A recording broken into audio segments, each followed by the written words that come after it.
Assalamualaikum warahmatullahi wabarakatuh. Alhamdulillah, nahmaduhu wa nasta'inuhu wa nastaghfiruh wa na'udzu billahi min syururi anfusina wa min sayyiati a'malina may yahdihillahu fala mudhillalah wa may yudlilhu fala hadiyalah. Asyhadu an la ilaha illallah wahdahu la syarikalah wa asyhadu anna Muhammadan 'abduhu wa rasuluh. Allahumma salli wa sallim ala Muhammad wa ala alihi wa sahbihi ajma'in. Amma ba'd. Muslimin dan muslimat yang dirahmati oleh Allah Subhanahu wa taala sekalian. Alhamdulillah kita bersyukur pada hari ini kita dapat bersama-sama berhimpun secara atas talian untuk kita sambung perbincangan kita berkaitan dengan kitab Riyadhus Salihin. Oleh kerana kita dah, saya ingat lama juga tak berkuliah ni, 2 minggu kalau tak silap saya. Jadi kalau tengok dalam catatan saya ni, kita berhenti pada hadis yang apa? Hadis 19. Hadis 19. Hadis 43. Nombor 43, hadis 19. Ya. Kalau dalam ni, Riyadhus Salihin 43, lepas tu 19. Baik. Alhamdulillah. So insya-Allah hari ini kita akan sambung pada hadis yang ke-20 dalam Riyadhus Salihin dalam bab ini, dan hadis yang ke-44 di dalam keseluruhan bab ataupun keseluruhan kitab. Kata Al-Imam An-Nawawi rahimahullah, wa an Anas radhiyallahu anhu kana ibnun li Abi Talhah radhiyallahu anhu yashtaki fa kharaja Abu Talhah فقبض الصبي فلما رجع أبو طلحة قال ما فعل ابني؟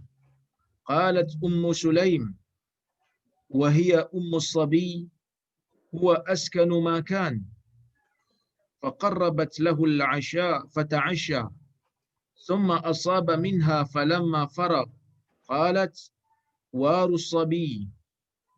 فلما أصبح أبو طلحة أتى رسول الله صلى الله عليه وسلم فأخبره فقال أعرستم الليلة؟ قال نعم. قال اللهم بارك لهما. فولدت غلاما، فقال لي أبو طلحة احمله حتى يأتي به النبي صلى الله عليه وسلم، وبعث معه بتمرات، فقال أمعه شيء؟ قال نعم تمرات. فأخذها النبي صلى الله عليه وسلم فمضغها ثم أخذها من فيه فجعلها في الصبي ثم حنكه وسماه عبد الله. وفي رواية للبخاري قال ابن عيينة فقال رجل من الأنصار فرأيت 9 أولاد كلهم قد قرأوا القرآن، يعني من أولاد عبد الله المولود. وفي رواية للمسلم مات ابن لأبي طلحة من أم سليم فقالت لأهلها لا تحدث أبا طلحة بابنه حتى أكون أنا أحدثه. فجاء فقربت إليه عشاء فأكل وشرب، ثم تصنعت له أحسن ما كانت تصنع قبل ذلك فوقع بها. فلما أن رأت أنه قد شبع وأصاب منها قال يا أبا طلحة أرأيت لو أن قوما أعاروا عاريتهم أهل بيت فطلبوا عاريتهم ألهم أن يمنعوهم؟ قال لا. فقالت فاحتسب ابنك.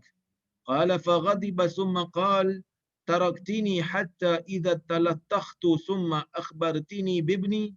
فانطلق حتى أتى رسول الله صلى الله عليه وسلم فأخبره بما كان. فقال رسول الله صلى الله عليه وسلم بارك الله لكما في ليلتكما. قالت فحملت. قال وكان رسول الله صلى الله عليه وسلم في سفر وهي معه، وكان رسول الله صلى الله عليه وسلم إذا أتى المدينة من سفر لا يتركها طروقا.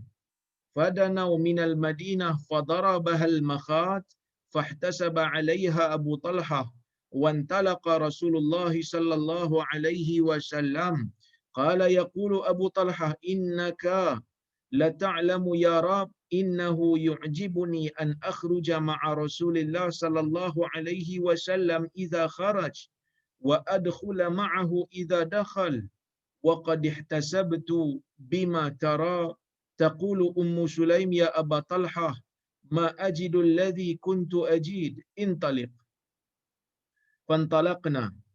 فانطلقنا وضربها المخاض حين قدم فولدت غلاما فقالت لأمي يا أنس لا يرضعه أحد حتى تغدو به على رسول الله صلى الله عليه وسلم فلما أصبح احتملته فانطلقت به إلى رسول الله صلى الله عليه وسلم وذكر تمام الحديث. Yang bermaksud daripada Anas radhiyallahu anhu. Anas bin Malik ni merupakan sahabat Nabi sallallahu alaihi wasallam yang mana dia ni merupakan khadam kepada Nabi sallallahu alaihi wasallam. Kata Anas, ada seorang anak bagi Abi Talhah. Abu Talhah ni ialah suami kepada Ummu Sulaim. Yang mana Ummu Sulaim ibu kepada Anas. Kira macam Abu Talhah ni adalah bapa tiri kepada Anas. Dia kata ada seorang anak bagi Abu Talhah sedang sakit. Anak dia sedang sakit. Fakharaja Talhah. Kemudian fakharaja Abu Talhah. Abu Talhah ni keluar daripada rumah sekejap. Dia keluar sekejap. Faqubidha as-sabi. Maka anak yang sakit itu pun telah kita panggil meninggal dunia. Meninggal dunia. Falamma raja'a Abu Talhah. Apabila Abu Talhah balik ke rumah, qala ma fa'ala ibni. Dia pun bertanya kepada orang yang berada di rumah itu, iaitu Ummu Sulaim. Dia kata, ma fa'ala ibni, apa yang anak aku lakukan? Qalat Ummu Sulaim wa hiya ummu sabi. Maka Ummu Sulaim pun jawab. Bila suami dia tanya, maka Ummu Sulaim yang merupakan ibu kepada bayi itu, ibu kepada budak tu pun kata, huwa askanu makan. Budak ni telah menjadi lebih tenang.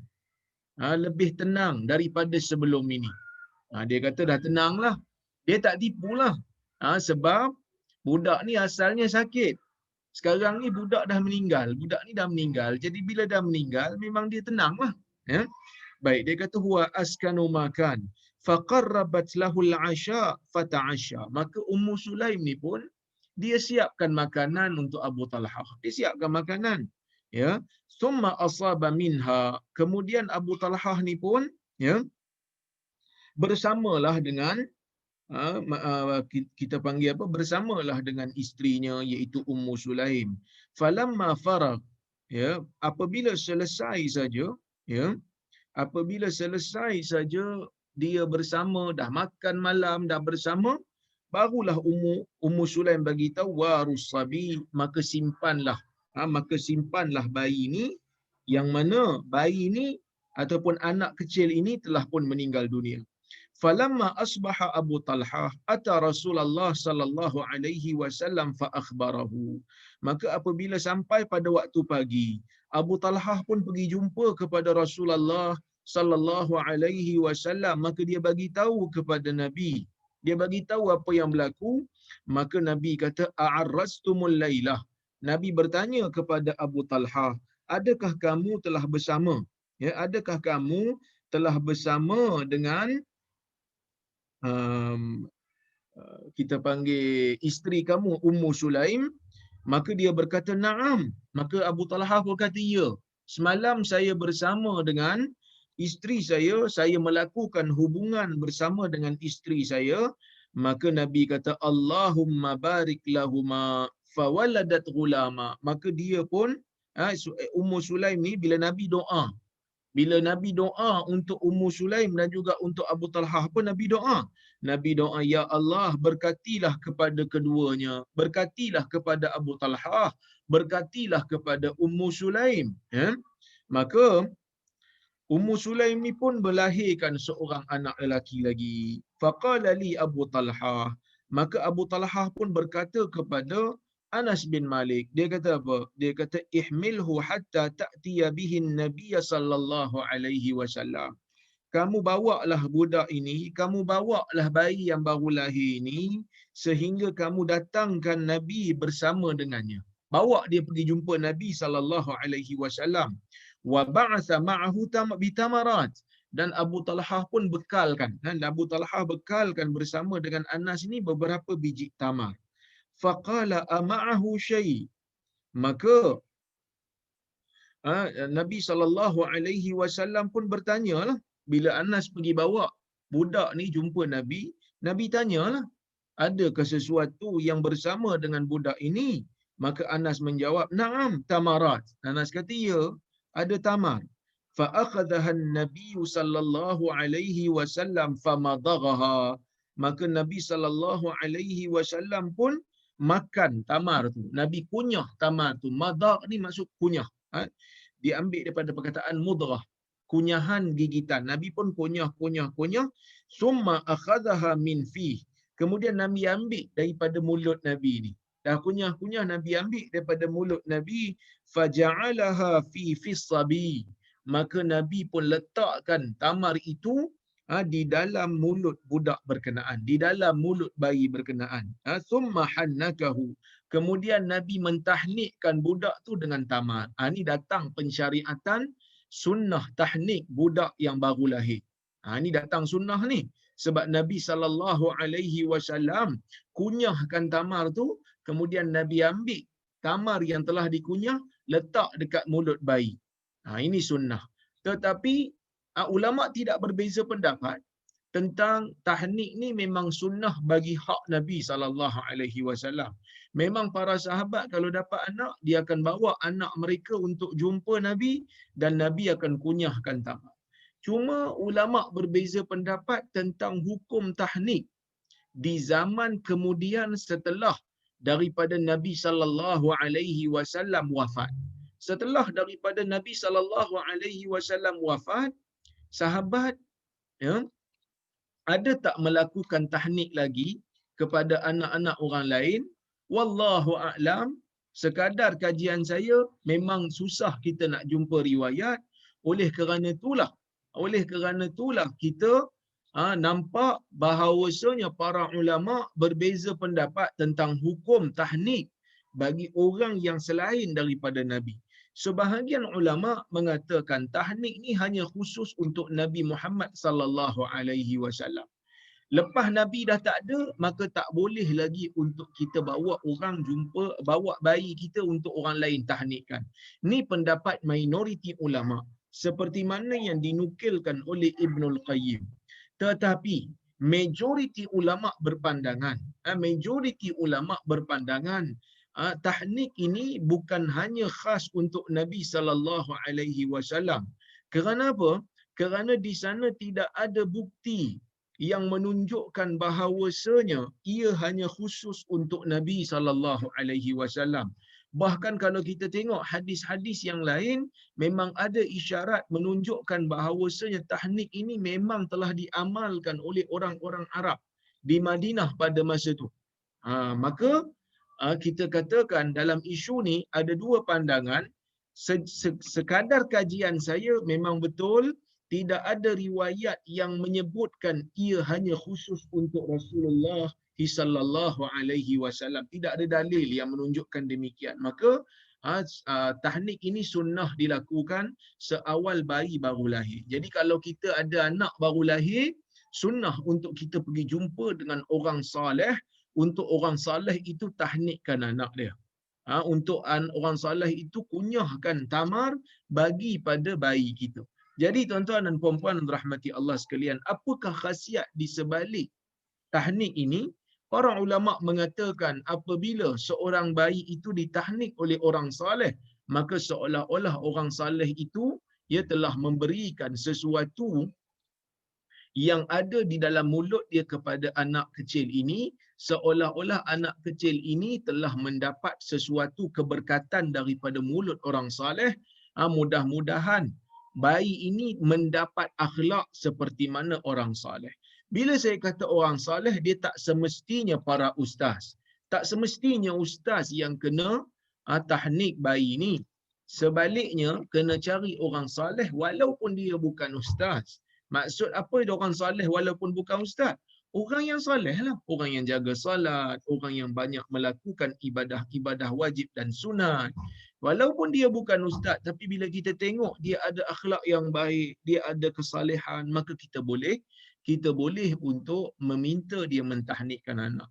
Cuma di zaman coronavirus ini, adakah sunnah tahnik ini masih berterusan ataupun tidak? Saya kira di zaman COVID ini lebih baik kita menjaga nyawa berbanding daripada kita melakukan tahnik, terutamanya bagi orang-orang yang kita tak pasti dia ni positif atau negatif. Kalau kita boleh tahnikkan anak kita sendiri dengan kita yakin percaya kita memang tak ada COVID dan kita memang telah kuarantinkan diri ataupun kita memang jaga diri kita, maka tidak menjadi masalah untuk kita tahnikkan sendiri anak kita. Maka dia pun bawa tamar Nabi SAW punya, kemudian Nabi tahnikkan. Ini kita panggil apa? Sunnah tahnik. Wasammahu Abdullah.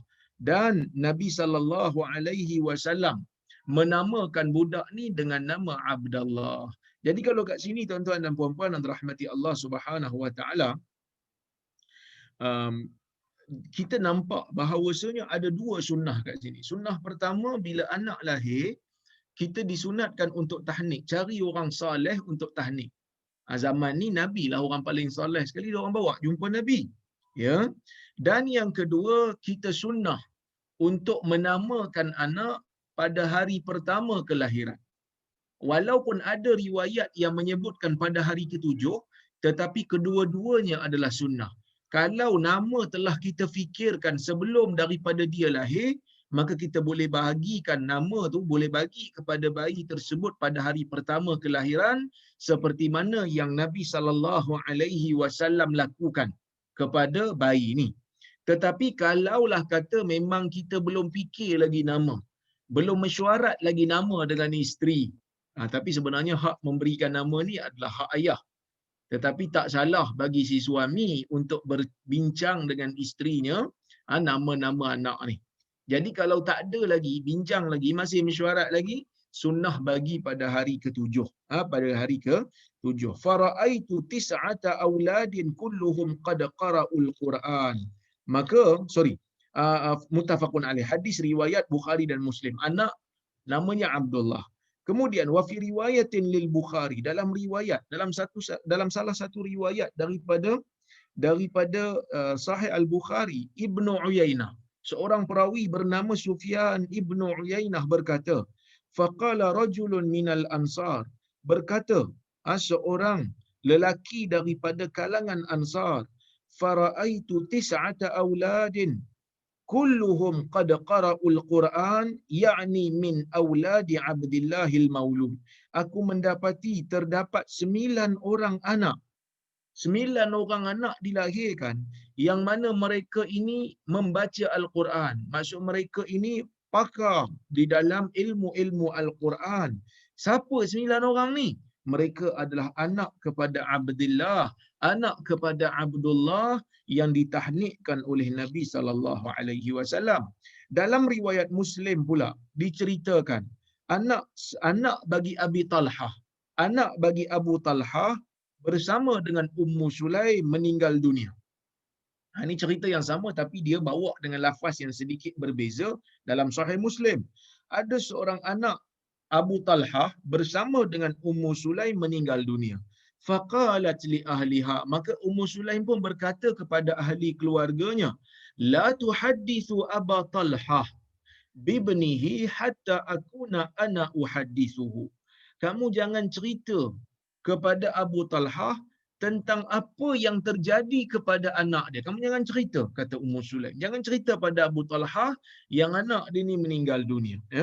Faja'a faqarrabat ilaihi 'asha faakala wa syarib.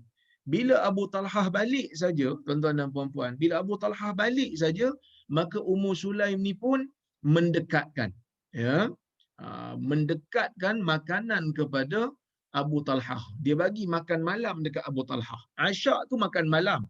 Asya makan malam, isya salat isya. Jadi kena sebut betul-betul lah. Faqarrabat ilaihi asya faakala wa syarib. Maka Ummu Sulaim ni pun bagi makan malam kepada Abu Talhah, lalu dia makan dan dia minum. Summa tasanna'at lahu ahsana ma kanat tasna' qabla dhalik fawaqa'a biha. Kemudian Ummu Sulaim ni Ummu Sulaim ni pun bercantik-cantik lah.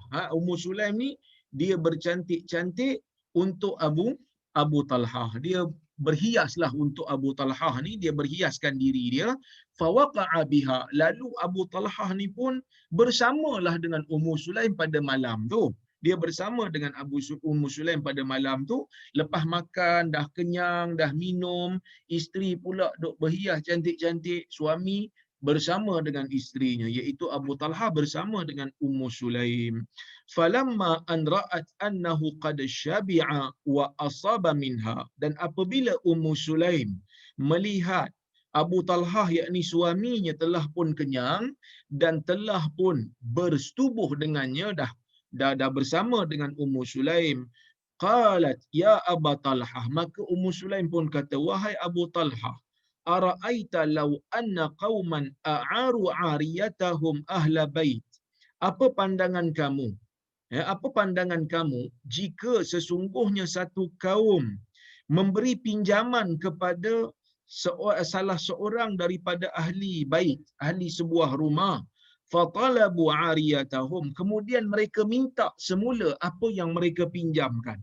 Alahum ayyamna'uhum, boleh tak yang meminjam itu untuk menghalang orang yang meminta semula pinjamannya? Kita bagi orang pinjam sesuatu. Kita bagi orang pinjam kita punya buku. Kemudian bila sampai satu ketika pemilik buku minta balik kat kita. Ni yang Ummu Sulaim bagi perumpamaan lah. Dia minta balik benda yang dia pinjam, yakni buku. Adakah mereka yang meminjam itu boleh menghalang orang untuk pinjam, untuk ambil balik apa yang dia beri pinjam? Maka Abu Talhah kata, lah, mana boleh. Sebab itu memang hak dia untuk dia ambil. Tak ada siapa boleh halang. Tak ada siapa boleh kata, hang ni teruklah, minta pula benda tu. Tak payahlah minta. Orang kan kata, pasal apa? Aku punya harta. Aku minta. Aku bagi dia pinjam. Aku bukan bagi dia terus. Jadi bila-bila masa boleh ambil balik. Maka Abu Talhah kata, tak boleh lah. Dia kena akur lah. Bila orang tuan yang asal minta, dia kena akur, kena bagi. Maka Ummu Sulaim bila dengar benda ni, dia kata, faqalat fahtasib ibnak. Maka haraplah pahala daripada Allah terhadap anak kamu. Maksud dia kata, Ummu Sulaim nak bagi tahu kepada Abu Talhah, anak kamu ni kamu kena sabarlah dengan kedudukan dia. Maksud anak dah meninggal lah. Anak kamu telah meninggal dunia. Qala faghadiba, kata Anas, maka Abu Talhah pun marah. Abu Talhah ada sedikit marah. Summa qal, Abu Talhah pun berkata, taraktini hatta idza talattakhtu, engkau tinggalkan aku sehingga apabila aku bersama dengan kau, summa akhbartini bibni, kemudian baru kau nak bagi tahu tentang keadaan anakku yang meninggal. Fantalaq hatta ata Rasulullah SAW fa akhbarahu bima kan. Maka Abu Talhah pun beredar sehingga dia berjumpa dengan Rasulullah sallallahu alaihi wasallam. Lalu Abu Talhah pun bagi tahu kepada Nabi sallallahu alaihi wasallam apa yang berlaku. Dia pun bagi tahulah apa yang berlaku.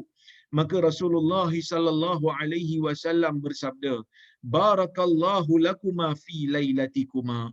Moga Allah memberkati kamu berdua disebabkan malam semalam yang kamu lalui, yakni moga Allah memberkati bagi kamu berdua tentang hubungan yang kamu lakukan pada malam tersebut. Qala fahamalat. Kemudian Anas kata Ummu Sulaim pun mengandung. Qala wa kana Rasulullah sallallahu alaihi wasallam fi safarin wa hiya ma'ahu. Ketika mana Rasulullah SAW ni, ketika mana dia bermusafir dan Ummu Sulaim ada bersama, wa kana Ummu Sulaim ada bersama dalam permusafiran. Wa kana Rasulullah sallallahu alaihi wasallam idza atal Madinah min safar la yatrukuha turuqa. Nabi SAW ni bila dia bermusafir, dia tidak akan masuk ke dalam Madinah pada waktu malam. Ini maksudnya adab Nabi SAW, dia akan cari waktu-waktu siang untuk masuk ke Madinah. Mungkin kerana gelap dan seumpamanya pada waktu itulah, dan tak mau mengganggu isterinya. Fadanau minal Madinah. Jadi waktu tu Nabi dan bersama dengan sahabat-sahabat ni dah hampir dengan Madinah dalam satu permusafiran. Fadarabahal makhat. Maka tiba-tiba Ummu Sulaim ni turun air. Maksudnya dah nak bersalin dah. Dah rasa dah nak bersalin, rasa sakit nak beranak. Maka bila berlaku macam tu, fahtabasa alaiha Abu Talhah. Maka Abu Talhah pun terpaksalah menunggu dia sampai dia bersalin. Wantalaqa Rasulullah sallallahu alaihi wasallam. Maka Nabi pun beredar dulu. Maka Abu Talhah pun berkata, yaqulu Abu Talhah berkata, innaka la ta'lam ya Rab annahu yu'jibuni an akhruja ma'a Rasulillah SAW idza kharaj wa adkhula ma'ahu idza dakhal. Wahai Tuhan, sesungguhnya engkau tahu, wahai Tuhanku, sesungguhnya aku ni sangat gemar untuk keluar bersama dengan Rasulullah sallallahu alaihi wasallam apabila dia keluar, dan aku masuk bersama dengan Rasulullah sallallahu alaihi wasallam bila dia masuk. Maksudnya Abu Talhah ni mengadu dekat Allah, dia kata, ya Allah, aku ni suka sangat kalau Nabi keluar daripada Madinah, aku suka, ya, aku suka kalau aku boleh masuk sekali dengan Rasulullah sallallahu alaihi wasallam. Kalaulah kata Nabi nak masuk, Nabi nak masuk ke Madinah, aku suka untuk masuk bersama-sama dengan Nabi Muhammad sallallahu alaihi wasallam. Dia kata, dia ngadu kat Tuhan dia. Maka waqad ihtabastu bima tara, dan sesungguhnya aku telah terhalang dengan apa yang kau lihat sekarang. Tak boleh sebab isteri aku nak bersalin, aku kena tunggu dia. Taqulu Ummu Sulaim, maka Ummu Sulaim pun berkata, ya Aba Talhah, wahai Abu Talhah, ma ajidu alladhi kuntu ajid. Aku tak rasa lagi sakit seperti mana yang aku rasa sakit sebelum ni. Maksudnya bila Abu Talhah, kita panggil apa, bila Abu Talhah mengadu je dekat Allah yang dia suka untuk bersama dengan Nabi dalam setiap ketika, terus Allah Ta'ala mustajabkan doa Abu Talhah, terus Ummu Sulaim tak rasa sakit lagi dah. Dia kata, intaliq, maka jom kita beredar. Dia kata, jom kita jalan sekali. Fantalaqna wa darabahal makhat. Kami pun beredar, kemudian rasa balik sakit. Hina qadima, bila mereka sampai ke Madinah baru rasa sakit balik. Fawaladat ghulama, kemudian Ummu Sulaim pun melahirkan seorang bayi lelaki. Faqalat li ummi, maka kata Anas, berkata kepada aku ibuku, iaitu Ummu Sulaim. Kata Ummu Sulaim, ya Anas, la yurdi'uhu ahad hatta taghduwa bihi ala Rasulillah SAW. Dia kata, wahai Anas, jangan ada sesiapa pun yang memberi susu kepada bayi ini sehingga kau bawa dia pergi berjumpa dengan Rasulullah sallallahu alaihi wasallam. Falamma asbah, kata Anas, bila waktu pagi saja aku pun bawa, ihtamaltuhu, aku pun bawa bayi ni, fantalaqtu bihi ila Rasulillah sallallahu alaihi wasallam, maka aku pun bawa berjumpa dengan Rasulullah sallallahu alaihi wasallam. Wa zakara tamal hadis, kemudian disebutlah baki hadis yang kita telah baca tadi, iaitu Nabi sallallahu alaihi wasallam melakukan tahnik pada bayi ini, kemudian Nabi sallallahu alaihi wasallam menamakannya dengan nama Abdullah. Jadi ada dua sunnah yang saya sebut tadi. Yang pertama, disunatkan untuk mentahnik bayi seawal kelahiran. Yang kedua, sunat untuk menamakan anak pada hari pertama jika nama tersebut telah pun ada untuk dirancang untuk kita bagi pada hari yang pertama. Kalau tak ada, boleh tangguh pada hari yang ketujuh. Itu juga sunnah. Dan ada satu lagi yang ketiga, iaitu sunat untuk kita menamakan anak dengan nama yang baik. Dengan nama yang baik, dan digalakkan juga menamakan anak ni dengan nama Allah yang digabungkan dengan nama Abdu di depannya, iaitu seperti Abdullah, Abdul Rahman, Abdul Majid. Dan Nabi sallallahu alaihi wasallam menyebutkan dalam hadis, seperti mana yang diriwayatkan oleh Imam Muslim, kata Nabi sallallahu alaihi wasallam, ahabbul asma ila Allah Abdullah wa Abdurrahman. Sebaik-baik nama di sisi Allah ialah Abdullah dan Abdul Rahman. Maksudnya ulama luaskan lagi, termasuk juga Abdul Rauf, Abdul Majid, Abdul Hamid dan seumpamanya. Tapi kalau kita tak nak bubuh nama Abdullah ni ataupun Abdul Rahman ataupun Abdul Malik ataupun Abdul Rauf, boleh letak dengan nama para anbiya. Kalau tidak pun boleh letak dengan nama-nama apa saja nama yang baik, yang mempunyai maksud yang baik. Bukan ada maksud yang kufur ataupun maksud yang jijik dan kotor. Tuan-tuan dan puan-puan yang dirahmati Allah sekalian, apa kita boleh ambil selain daripada tu? Apa faedah yang kita boleh ambil? Kata Syekh Mustafa Bura, dia kata fil hadis misalun waqi'i lil mar'atil muslimah wazawjati salihah fi aqlihal kabir wa zakaihal waqad. Yang bermaksud dalam hadis ini terdapat satu contoh yang real, satu contoh yang memang berlaku di alam nyata tentang seorang perempuan yang muslimah dan seorang isteri yang salihah. Pada besarnya pemikiran dia, besarnya akal dia dalam berfikir, dia boleh fikir macam mana dia nak tenangkan suami dia sehingga dia tak nak ganggu suami dia punya selera. Bagi makan dulu, lepas tu baru bagi tahu tentang keadaan anak. Jadi Ummu Sulaim ni seorang yang bijak, seorang yang cerdik. Dia tahu macam mana keadaan nak bercerita kepada seseorang, terutamanya apabila dia melibatkan kesabaran yang tinggi. Dan Ummu Sulaim ni pun bukan hanya anak Abu Talhah yang meninggal, anak Ummu Sulaim juga meninggal. Jadi dia pun selain daripada dia bijak nak bagi tahu suami dia, bila nak bagi tahu suami dia tentang berita kematian anak ni, dia tu sendiri ada sifat sabar yang begitu tinggi.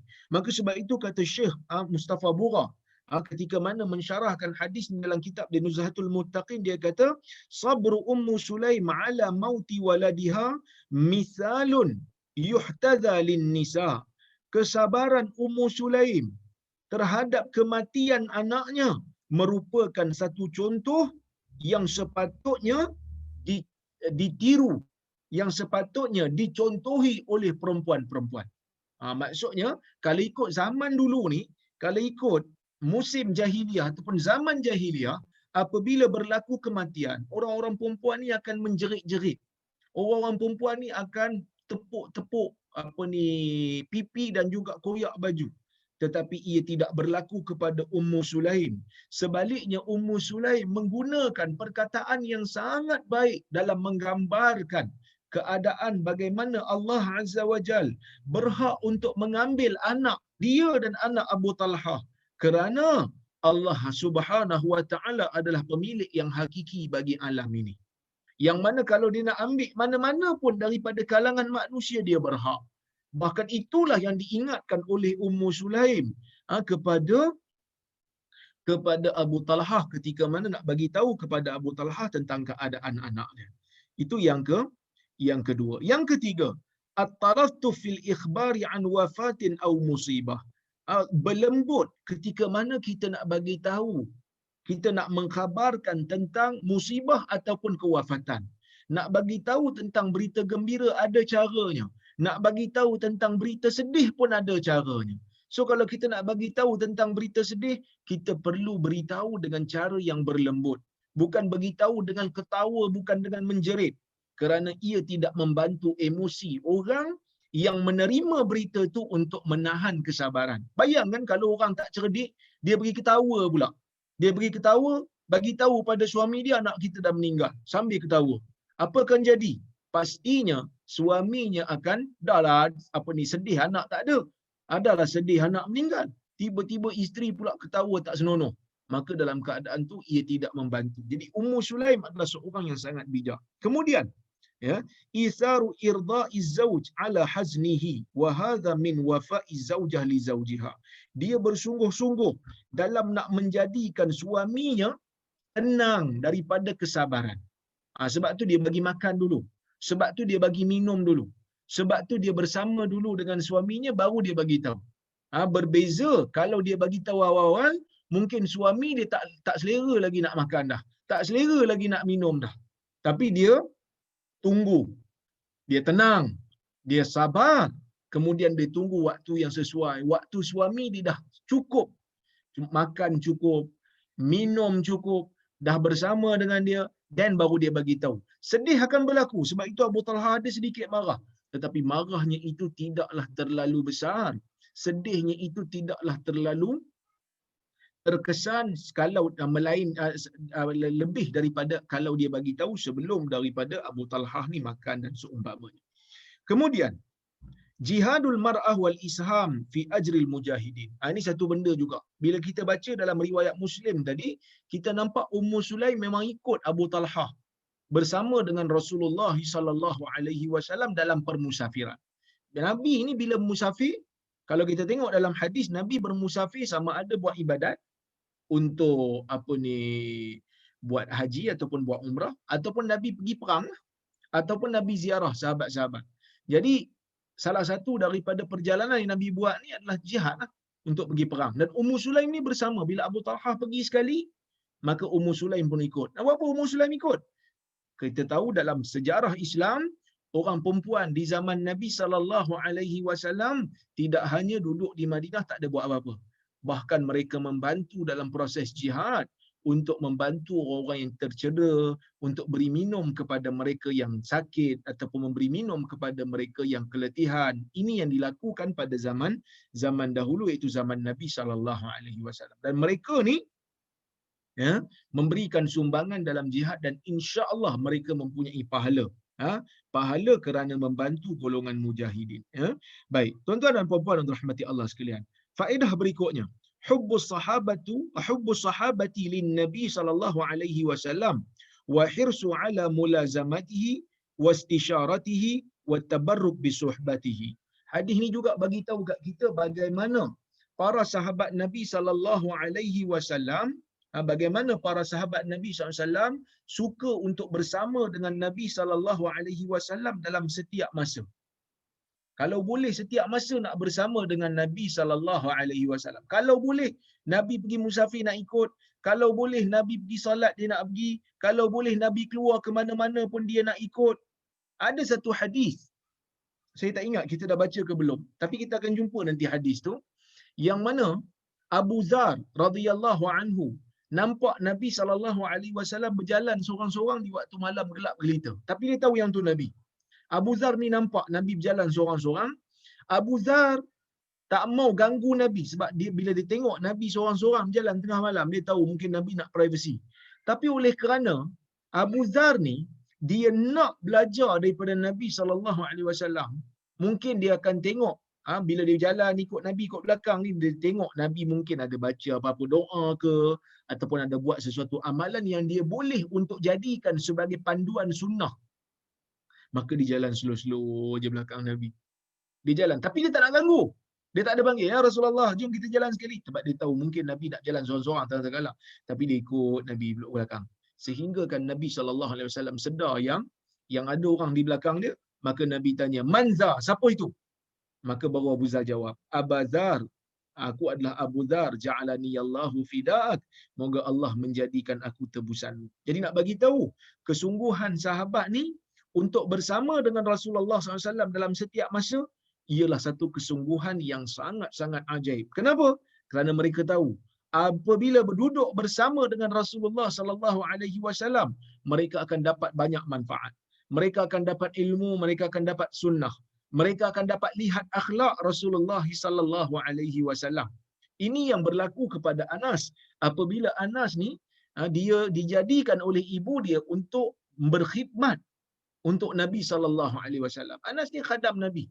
Nabi sampai ke Madinah, umur Anas sekitar 10 tahun. Jadi ibu dia, Ummu Sulaim, bagi dia duduk dengan Nabi, dia kata ni khadam kau. Ya Rasulullah, ini adalah khadam kau. Jadi apa saja keperluan, bagi minta tolong dia. Dia akan tolong uruskan. Jadi akhirnya Anas menjadi orang yang alim di dalam agama. Akhirnya Anas menjadi sahabat yang banyak riwayatkan hadis selain daripada Abu Hurairah. Sebab tu kalau tengok nama Anas ni, Anas bin Malik, memang orang-orang awam pun biasa dengar. Kenapa biasa dengar? Kerana dia memang banyak riwayat hadis. Kenapa dia banyak riwayat hadis? Kerana dia bersama dengan Nabi SAW, mendampingi Nabi SAW. Bila disebut hadis, bila Nabi sebut hadis, dia ada. Bila Nabi sebut hadis, dia dengar. Bila Nabi sebut hadis, dia memang berada di sisi Nabi sallallahu alaihi wasallam. Jadi secara tidak langsung para sahabat yang bersama dengan Nabi sallallahu alaihi wasallam dalam setiap ketika dan keadaan, mereka akan dapat belajar hadis-hadis Nabi sallallahu alaihi wasallam. Kerana mereka ni duduk dengan Nabi, bukan duduk dengan orang biasa. Kalau duduk dengan saya mungkin banyak ketawa berbanding hadis. Mungkin saya banyak ketawa. Tetapi kalau duduk dengan Nabi SAW, Nabi SAW mulutnya sentiasa mengucapkan perkara-perkara kebaikan. Nabi SAW mulutnya sentiasa mengucapkan perkara-perkara wahyu. Mulut Nabi SAW sentiasa memberi manfaat kepada orang-orang yang berada di sekelilingnya. Oleh kerana itu, para sahabat ni suka untuk duduk dengan Nabi SAW, bersama dengan Nabi. Nabi pergi musafir, dia orang ikut. Nabi balik, dia orang bersama. Seperti mana yang disebutkan oleh Abu Talhah tadi. Dan dia sedih bila isteri dia terpaksa sakit, menanggung sakit untuk bersalin dan dia tak dapat untuk bersama dengan Rasulullah, sehingga dia mengadu kepada Allah dan akhirnya dia berjaya juga untuk masuk ke Madinah dan bersalin di Madinah. Yang mana ini merupakan perkara yang diketahui oleh para sahabat, iaitu bersungguh dalam nak bersama dengan Nabi SAW. Tapi kita tahu, ada di kalangan para sahabat yang tak mampu untuk bersama dengan Nabi SAW setiap hari. Tak mampu untuk hadir majlis Nabi SAW setiap hari. Seperti mana kata Bara' bin Azib, yang mana kata Bara' seperti mana yang dinukilkan oleh Al-Imam Al-Bukhari, kata Bara', laisa kulluna yasma'u hadithan min Rasulillah sallallahu alaihi wasallam wa inna ma kanat lana dai'atu wa ashghal walakinna an-nas lam yakunu yakzibun yawma idzin fayuhaddithu syahid al-ghaib. Yang bermaksud, kata Bara' bin Azib, bukanlah semua di kalangan kami ni mendengar hadis secara langsung daripada Nabi sallallahu alaihi wasallam, kerana kami mempunyai kebun dan mempunyai kerja yang perlu diuruskan. Kami ada harta yang perlu diuruskan, ada kebun yang perlu diurus, ada kerja yang perlu dilakukan. Kerana para sahabat ni pun perlu untuk makan. Jadi mungkin di kalangan mereka ada yang berkebun, buat tamar. Ada di kalangan mereka ada yang bela kambing untuk dapatkan daging. Jadi tak dapat hari-hari nak bersama dengan Nabi sallallahu alaihi wasallam. Kata Bara' bin Azib, walakinnan nas lam yakunu yakzibun yauma idzin.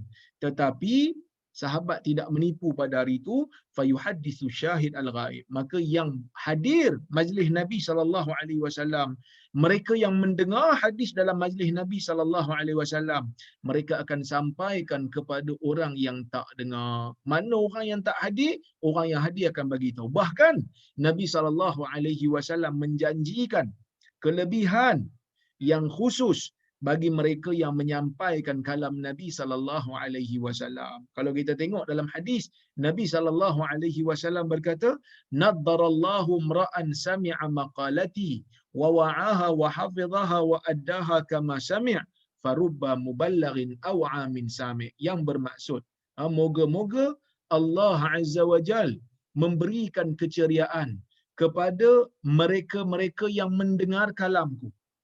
Jadi kalau kita nak muka kita berseri, kalau kita nak muka kita ceria, kalau kita nak muka kita sentiasa bersinar-sinar, dengar kalam Nabi. Sebab ni janji Nabi. Nabi kata, "Naddarallahu imra'an sami'a maqalati." Moga Allah menceriakan wajah orang yang mendengar kalamku.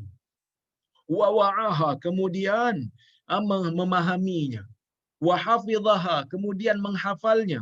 Wa addaha kama sami', kemudian dia menyampaikan kepada orang lain sama seperti mana yang dia dengar. Dia tak seleweng dengan hadis Nabi, dia macam mana dia dengar, dia sampaikan. Farubba muballighin aw 'amin sami', kerana berkemungkinan orang yang disampaikan kepadanya hadis itu lebih faham, lebih tahu, lebih kita kata menguasai pemahaman hadis berbanding orang yang menyampaikan. Kerana pemahaman ni tak sama. Mungkin kita dengar langsung, kita tak apa faham sangat. Kita sampaikan kepada orang yang lebih faham. Jadi orang yang lebih faham boleh memahami perkataan Nabi sallallahu alaihi wasallam tersebut. Dan janji Nabi sallallahu alaihi wasallam, Nabi kata muka akan ceria. Sebab tu kalau kita nak tengok orang belajar hadis ni, orang yang pandai-pandai hadis ni, muka mereka sangat berseri-seri. Jadi tak payahlah nak beli kadang-kadang make up tu sampai beratus-ratus sangat. Yang penting kita belajar hadis, insya-Allah Nabi SAW janjikan muka kita ceria, muka kita berseri. Cuba tengok orang belajar hadis, berseri tak muka dia, kan? Jangan tengok muka saya kan. Tengok muka orang lain yang belajar hadis. Saya ni biasa-biasa je. Yang mana belajar pun malas banyak dah rajinnya. Okey. Baik, kemudian minas sunnah ay yukhaffif kullu minaz zawjain musibatal akhar. Yang mana di kalangan termasuk dalam amalan sunnah juga, setiap daripada pasangan ini kena berusaha untuk mengurangkan rasa sedih ataupun mengurangkan beban musibah yang ditanggung oleh pasangan dia yang seorang lagi. Jadi kalau suami tengok isteri dia terkena musibah, dia tolong berperanan bagi ringan bebanan musibah yang menimpa suami dia. Jangan bagi tambah lagi. Usaha untuk kurangkan. Ini yang dilakukan oleh Khadijah bintu Khuwailid, isteri Nabi sallallahu alaihi wasallam yang pertama, bila mana Nabi sallallahu alaihi wasallam turun daripada Gua Hira, dapat wahyu yang pertama. Masa tu Nabi tak tahulah dia ni dapat wahyu yang pertama sebab Jibril datang kat Nabi, Jibril tak perkenalkan diri. Jibril tak kata, "Ya Rasulullah, wahai Muhammad, aku ni Jibril, Allah hantar aku, engkau dah jadi Nabi, engkau dah jadi Rasul, ni surat lantikan, jadi Rasul, cukup bulan lapor diri." No, tak ada. Jibril tak buat macam tu. Jibril tak perkenalkan pun diri dia. Jibril datang, Jibril peluk Nabi 3 kali sampai Nabi kepenatan, bagi ayat daripada surah Al-Alaq, ya, kemudian Jibril pun beredar. Sehingga Nabi rasa takut, apa ni? Kenapa jadi macam ni? Siapa pula yang peluk aku ni? Apa pula perkataan yang dia bagi Iqra ni? Maka Khadijah bila tengok Nabi sallallahu alaihi wasallam kembali dalam keadaan ketakutan. Kenapa Nabi takut? Ada pelbagai tafsiran para ulama. Ibn Hajar sebut dalam Fathul Bari, ada macam-macam tafsiran kenapa Nabi takut. Bahkan Nabi sendiri bagi tahu kat Khadijah, dia kata laqad khasyitu ala nafsi. Aku takut pada diri aku. Sebahagian ulama kata Nabi risau dia ditimpa penyakit. Nabi risau dia mungkin terkena sihir. Nabi risau mungkin orang akan kata dia gila sebab nampak benda pelik-pelik. Nabi risau mungkin dia ni dekat nak mati dah sebab nampak benda yang pelik-pelik. Nampak malaikat dan seumpamanya. Maka semua tu tafsiran-tafsiran tu untuk mewajarkan kenapa Nabi takut. Dan wajar sebenarnya Nabi takut. Kerana Nabi nampak benda yang tak pernah dilihat sebelum ni. Nabi tak pernah berpengalaman seperti mana pengalaman yang tu. Maka Khadijah ni, bila Nabi masuk dalam keadaan yarjufu fuaduh, Nabi masuk dalam keadaan jiwa Nabi takut, Nabi kata zammiluni, selimutkan aku. Khadijah tak cakap banyak. Khadijah pun selimutkan Nabi. Fazammaluhu hatta dhahaba anhu raw. Maka Khadijah pun selimutkan Nabi sehingga hilanglah takut. Sehingga hilang takut daripada Nabi sallallahu alaihi wasallam tu. Jadi bila dah takut, bila dah hilang semua benda, barulah Nabi sallallahu alaihi wasallam. Khadijah tunggu sampai Nabi cerita. Bila Nabi cerita, Nabi kata laqad khasyitu ala nafsi. Aku takut dengan diri aku. Apa Khadijah kata? Khadijah cuba untuk ringankan bebanan Nabi sallallahu alaihi wasallam pada waktu tu. Walaupun Khadijah tak tahu apa yang berlaku. Khadijah pun tak tahu. Bila Nabi cerita je, Khadijah kata kalla wallahi la yughzikallahu abada. Tidak, demi Allah sesungguhnya tidak. Sekali-kali Allah tidak akan mensia-siakan kamu. Allah tidak akan mengecewakan kamu. Wa innaka latasilur rahim. Sesungguhnya engkau sentiasa menghubungkan hubungan silaturahim. Wa tahmilul kal. Engkau sentiasa menanggung bebanan. Wa taksibul ma'dum. Engkau sentiasa mencari makanan untuk orang yang susah. Wa taqrid dhaif. Engkau sentiasa memuliakan tetamu. Wa tu'inu ala nawaibil haq. Dan sesungguhnya engkau sentiasa membantu perkara-perkara yang dinamakan sebagai kebenaran. Perkataan Khadijah ni, Khadijah sebut, yang pertama benda ni Nabi tahulah, memang Nabi buat benda-benda ni. Tapi kenapa Khadijah ingatkan balik? Nak pujuk suami dia supaya tidak mentally down. Supaya tak demotivated. Supaya tidak turun motivasi Nabi. Supaya Nabi sedar Allah sekali-kali tidak akan sia-siakan Nabi, kerana Allah Azza wa Jal sentiasa bersama dengan orang-orang yang melakukan kebaikan. Jadi Nabi ni orang baik. Takkanlah Allah Ta'ala nak sia-siakan Nabi. Takkanlah Allah Ta'ala nak penaya dekat Nabi. Itu ingatan Khadijah peringatan Khadijah kepada Nabi dia, kepada suami dia, yang mana Khadijah tenangkan Nabi Muhammad SAW dan bawa Nabi Muhammad berjumpa dengan Waraqah bin Naufal, seorang Arab yang membaca kitab Taurat, membaca kitab Injil, yang mana dia boleh berbahasa Hebrew, dan akhirnya tenanglah suami dia, dan Khadijah menjadi isteri yang disayangi oleh Nabi Muhammad sallallahu alaihi wasallam melebihi daripada sayangnya Nabi kepada isteri-isteri yang lain, seperti mana kata Nabi SAW dalam sebuah hadis, inni ruziqtu hubbaha, sesungguhnya aku dirizkikan oleh Allah Subhanahu wa taala dengan perasaan sayang kepada Khadijah. Jadi kita pun ada pasangan kan, bila pasangan kita sedih, bila pasangan kita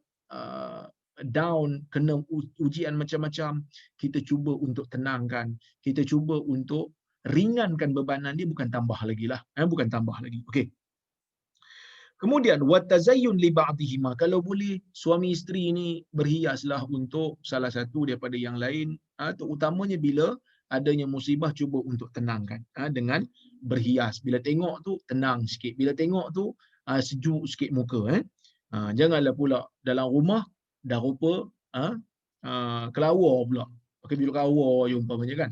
Udahlah suami atau suami balik dalam keadaan ada masalah, tengok isteri lagi masalah, suami pun tengok, terkejut aku tengok kan, dah rupa sunda bolong ni tengok kan. Ataupun suami pun samalah, kalau boleh berhiaslah sedikit, potonglah janggut-janggut tu, misai-misai tu bagi trim, janggut jangan potong semualah, jangan cukup, biar dia kemas, kalau boleh misai itu biar nipis dan seumpamanya, nampak adalah kemas sikit, ya.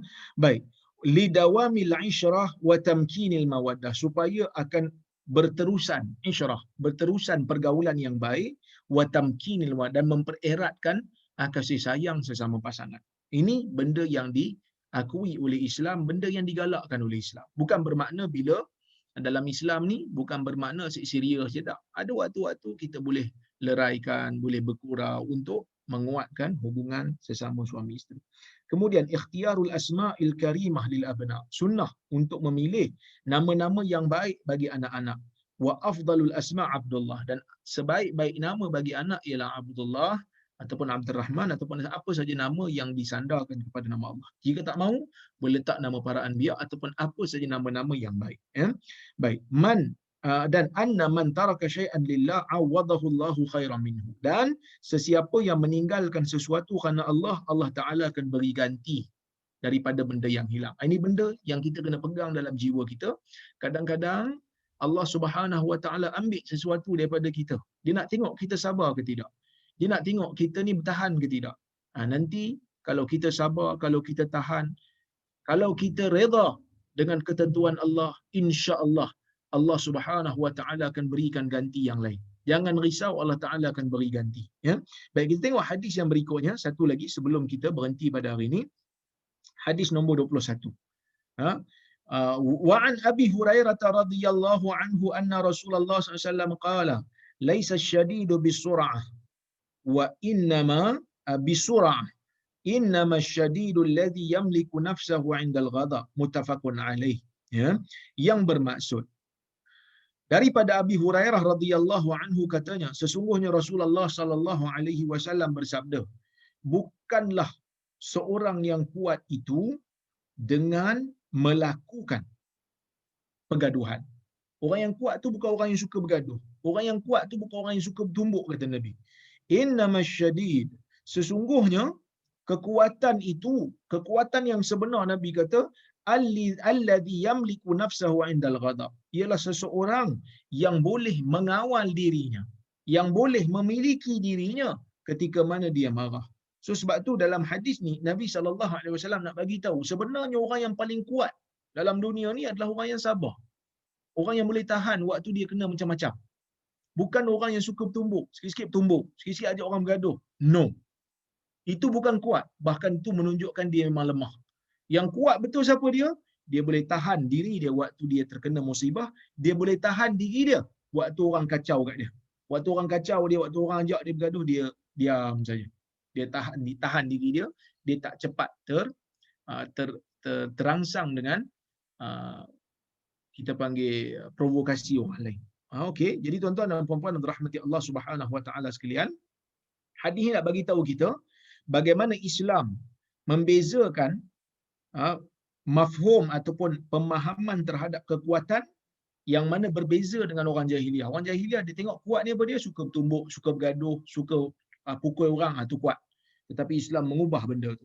Dan hadis ni juga nak bagi tahu kat kita tentang pentingnya ataupun afdalnya kita mujahadatun nafs.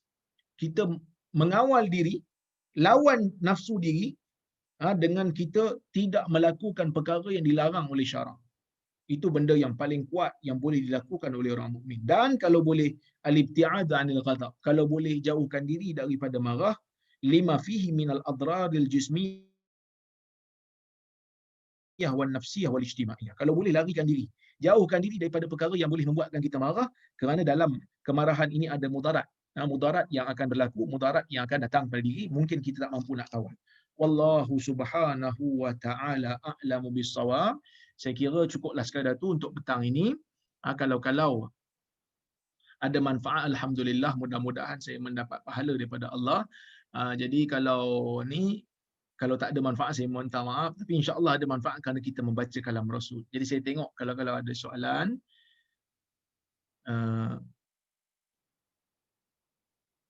yang saya boleh jawab, ya. Baik.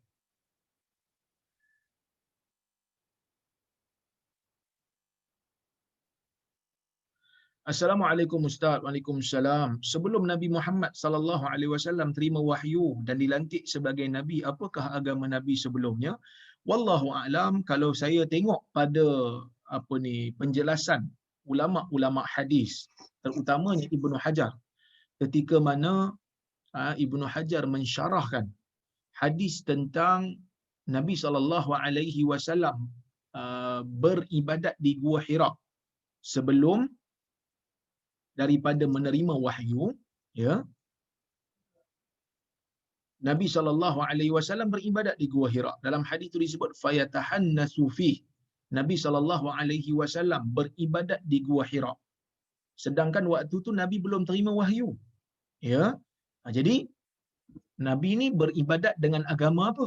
Sebab dalam hadis itu disebut fayatahannasu fih. Nabi beribadat di sana. Jadi apa agama Nabi sallallahu alaihi wasallam sedangkan dia belum menjadi nabi, dia belum menjadi rasul. Bahkan waktu Jibril datang di Gua Hira, Nabi still belum boleh tahu yang dia adalah nabi sehingga diberitahu oleh Waraqah bin Naufal. Jadi kat situ, tuan-tuan dan puan-puan yang dirahmati Allah sekalian, daripada kisah Nabi naik ke Gua Hira tu pun kita tahu, Nabi tidak suka untuk mengamalkan ajaran syirik yang dilakukan oleh orang-orang jahiliah. Sebab tu Nabi mengasingkan diri. Sebab tu Nabi mengasingkan diri, Nabi naik ke Gua Hira, beribadat di sana. Nabi tak nak dengan benda-benda yang dilakukan oleh orang Quraisy daripada menyembah berhala, makan bangkai, melakukan riba. Oleh kerana itulah tuan-tuan dan puan-puan, Nabi beribadat di Gua Hira, mengasingkan diri buat seorang-seorang di sana. Jadi apakah yang Nabi amalkan di sana? Ulama mengatakan bahawasanya seperti Al-Imamul Alusi, dia mengatakan bahawasanya ibadat Nabi SAW yang Nabi lakukan di Gua Hira itu ialah ajaran yang ditinggalkan, saki-baki yang ada, ajaran yang original yang ditinggalkan oleh Nabi Allah Ibrahim alaihi salam. Sebab itu dalam riwayat yang lain disebut selain daripada yatahannas, ada lafaz yang menyebutkan yatahannaf dengan fa. Yatahannaf iaitu mengikut agama Hanif, mengikut agama Nabi Allah Ibrahim alaihi salam, seperti mana yang dinukilkan dalam kitab-kitab sirah.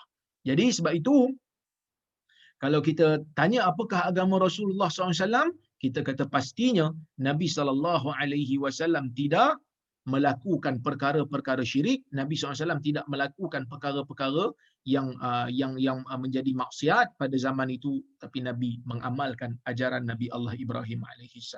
Ya, baik.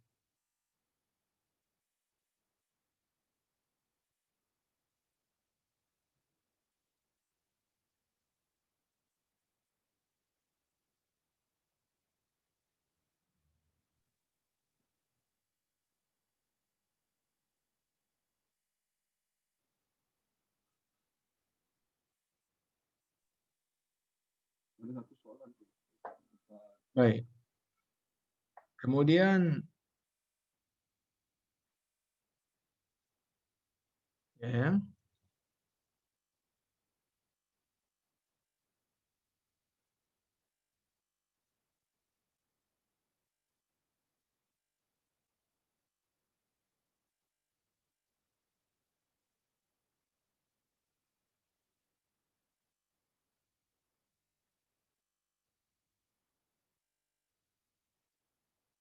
Okey. Assalamualaikum Ustaz. Waalaikumsalam. Kalau musim COVID ni kita tahnik baby sekadar letak manisan madu kat mulut baby boleh ke? Instead kita buat yang macam selalu kita buat seperti kita suruh ustaz-ustaz kunyah kurma dan sebagainya. Pertama sekali saya dimaklumkan oleh orang-orang perubatan ni um, madu tak bagus untuk budak yang berumur bawah pada 2 tahun. Kerana madu tu sifat dia kompleks. Perut budak yang bawah daripada 2 tahun tidak mampu untuk menceraikan ataupun menghuraikan madu. Jadi jangan bagi madu lah. Bagilah benda-benda lain. Sebenarnya bagi susu sudah memadai. Kalau nak bagi kurma tak boleh lah sebab dia keras kan. Takut kena COVID ke umpamanya. Tapi kalau kita boleh buat sendiri, sebenarnya kita boleh buat sendiri. Suami kita umpamanya, kita suruh dia kunyah. Sebab kita, baby tu memang ada kat rumah kita kan. Baby tu ada kat rumah. Ataupun kat rumah kita ada orang soleh, kita suruh dia kunyahkan. Ya? Kita suruh dia kunyahkan. Wallahualam.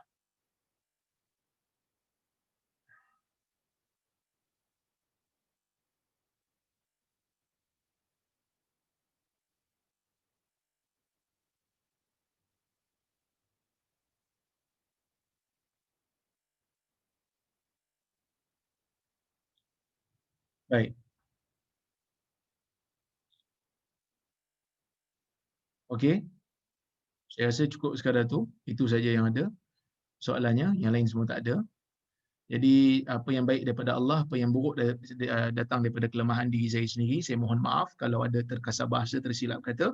Terima kasih kepada Kampung Utara Melbourne ya kerana menganjurkan majlis pada petang ini.